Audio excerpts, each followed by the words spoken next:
Farhang, it sounds like almost like where Trump didn't want to get his hands dirty, but was fine for the Israelis to go ahead and do so if it came to an attack on Iran. Is that your reading as well? It seems to be. First of all, let me just say that Bolton has been what they call an uber hawk right from the start. He was against the JCPOA, the nuclear deal with Iran, even before being appointed National Security Advisor. And he says the moment that America left it was the happiest time in his life.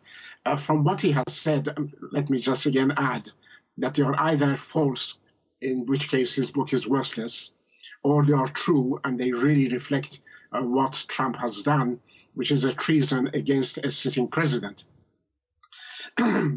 But from what he says, it becomes quite clear that both he and, unfortunately, Secretary of State Pompeo, and of course, above all, Netanyahu, have been pressing President Trump to launch an attack on Iran. But to his credit, so far he has not done so, and has said that if Netanyahu wants to do so, he should go ahead and Trump would support him. So it seems that out of the four, Trump is the least belligerent of all the people in the White House.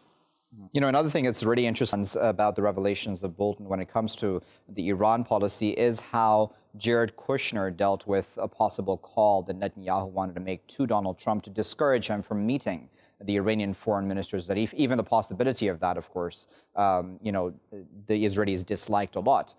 What do you make of that? Because Jared Kushner has always been sold to us, at least publicly, as somebody who is very pro-Israel and would do anything in his power to have the Israelis have their way.